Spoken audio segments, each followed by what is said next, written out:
Hello, and welcome to another episode of Be a Leader podcast, where we talk about current events in sports, military, and business. And yes, we are finally going to talk about business.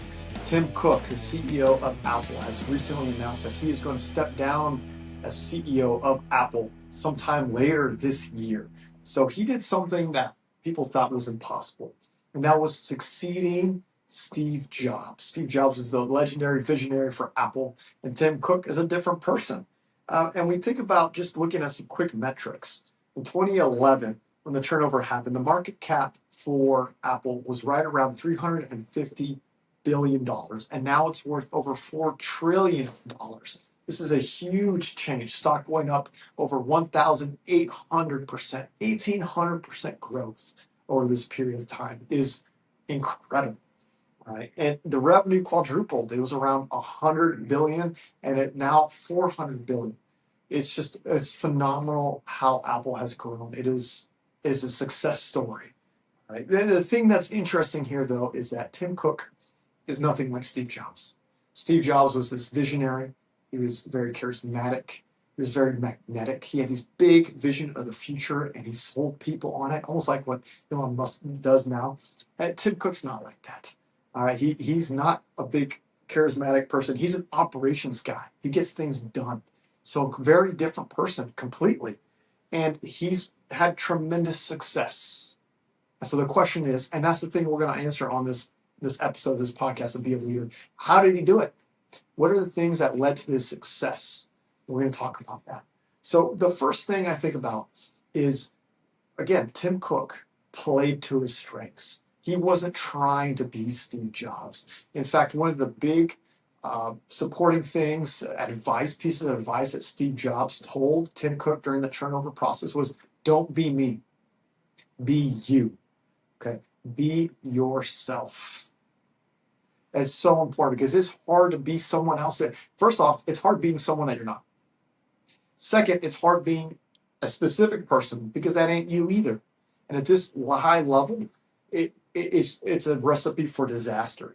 It was too big for any one person. And so part of him playing to his strength was not trying to be everything and making sure that his key deputies were empowered to do good work.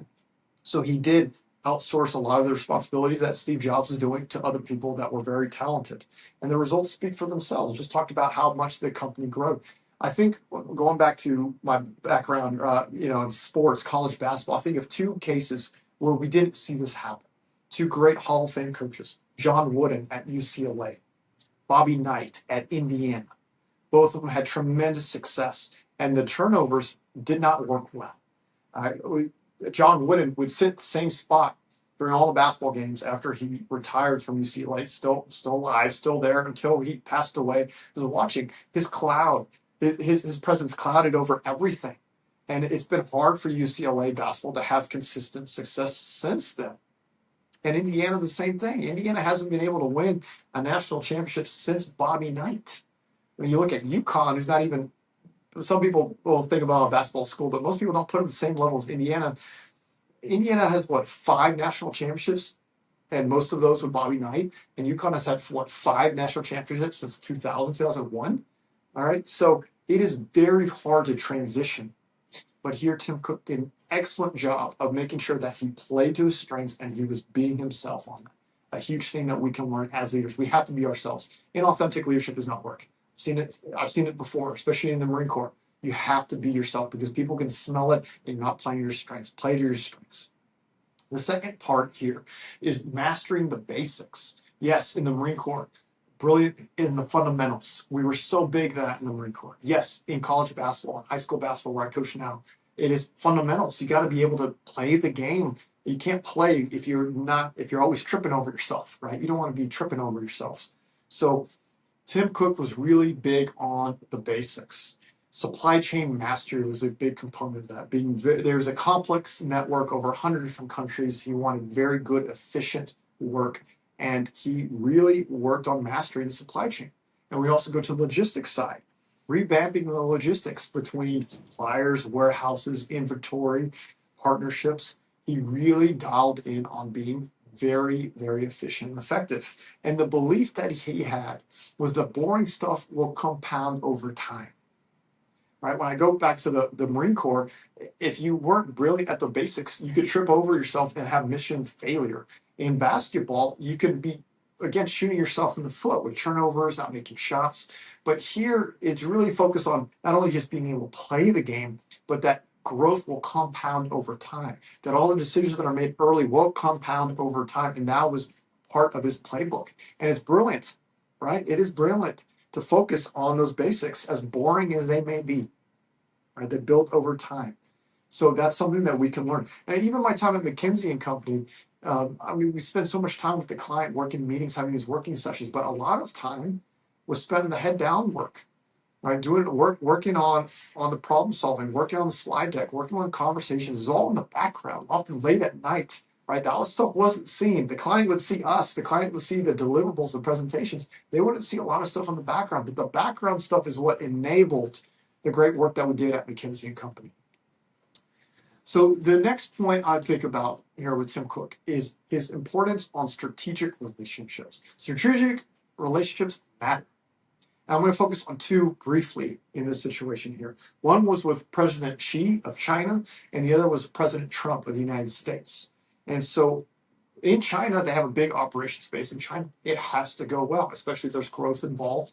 It has to go well. So having a good relationship with President Xi was very important for Tim Cook. And here in stateside, with President Trump, especially with tariffs, it was very important. I think specifically in 2019, with the tariff escape, there was a possibility of getting a bunch of tariffs, and he personally reached out to President Trump. And then later in 2025, with Liberation Day with tariffs, Tim Cook had been building relationships with Trump to make sure that he could help Apple avoid catastrophe when it came to tariffs. So, and the other part also is there was a lack of public fights. Tim Cook isn't known for being one of the ones to blow up things online on X, Twitter X, or other platforms, Truth Social, whatever it is. He wasn't big on building beef with anyone, feeling like he had to have the last word. He really valued relationships, and that was a key component for Apple's growth over this period of time. Again, I go back to the McKinsey and Company, we'd call that good client hands. We have to have good relationships with the people that we're working with. Otherwise, we can't build the future that we're trying to work with our clients, right? We need those good client hands. And in the Marine Corps, especially when we're deployed, having good relationship with leaders was everything, right?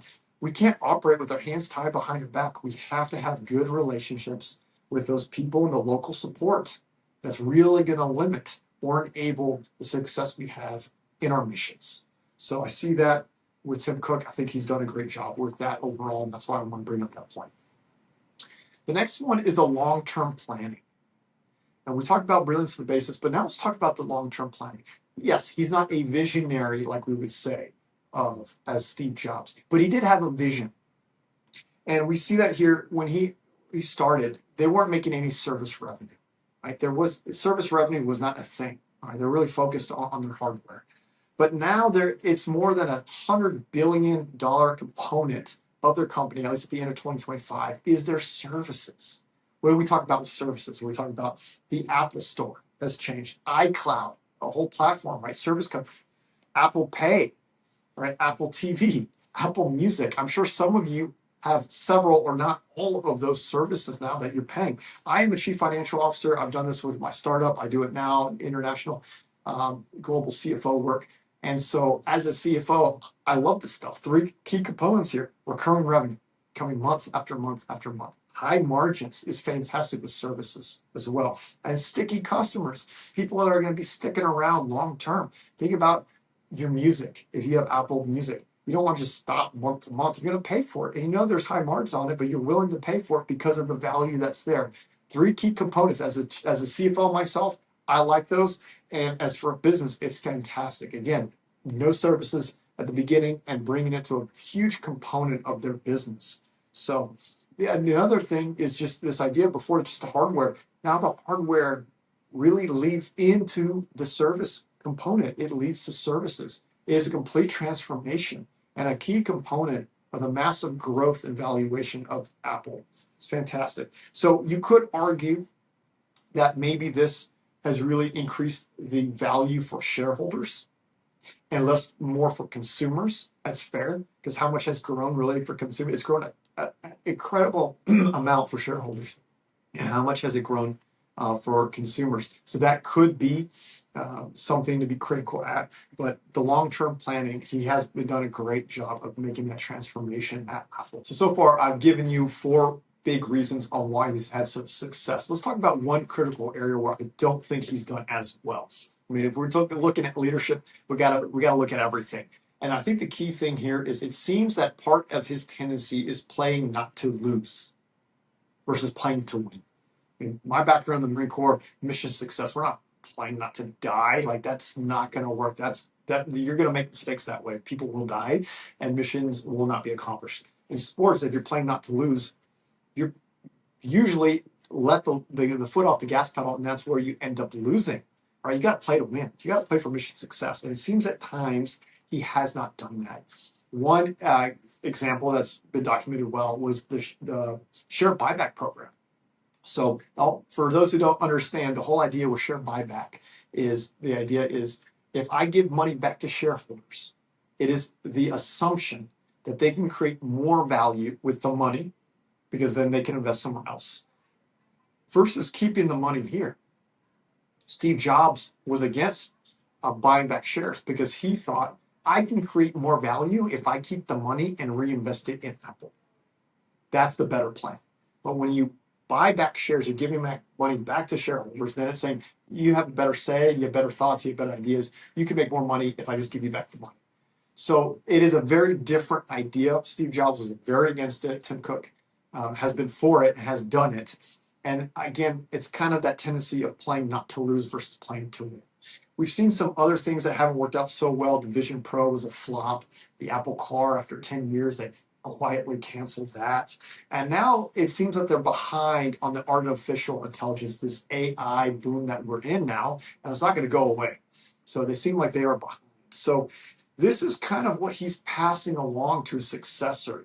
And I think this tendency of playing not to lose is going to hurt in the long term after his time. So again, in the Marine Corps, one of our leadership tendencies was know your weaknesses, seek self-improvement. And I'm sure he knows this weakness, has been trying to get better at it, but it still seems to be a key weakness. And we'll be curious to see what happens next. So as we end this episode, let's go over our takeaways. So I got my college basketball whiteboard over here. Hopefully you can read it fine. But let's look at some key takeaways. So the first one is play to your strengths. He was not trying to be someone he was not. He was not trying to be Steve Jobs. He was trying to be himself and play to his strengths. And I think that was a key component for him to doing so well. The second one, master the basics. He was focused on key things within the company for growth, having a robust supply chain, logistical plan, being very good at those things. Because he knew that being brilliant at those things would compound. The boring stuff will compound over time. And he's demonstrated that. The next one, strategic relationships matter. He's been able to build good relationships with leaders both in China and the United States, amongst other places, to make sure that the company has done well over a period of time. The fourth one here, long-term planning. Again, he shifted it from just a hardware company into also a service company. It's done very good, and it'll continue to spur on the growth of Apple. And the final thing here is that critical part, right? Playing not to lose versus playing to win. I think it's clear that he has this tendency of playing not to lose, and we're going to see what happens as he transfers the company over with this AI boom. They seem like they're behind. They're playing not to lose, and it might hurt them in the future. So key things that we can learn from this episode of Be a Leader podcast around Tim Cook. So yes, there is some tension. He's a great executor. He gets things done. Probably one of the best operator CEOs that we ever seen. But execution without innovation only goes so far until you run out of things, right? And then you get behind. That's where the key tension is going to be. All right. Maybe he optimized too much for shareholders, maybe not for consumers, maybe not for the future. So those are some things that we're going to see. And as he hands over this $4 billion company over to John Ternus, is he handing over this empire? Or is it a ship that's going to be maybe too big to steer in this new era of artificial intelligence? Only time will tell.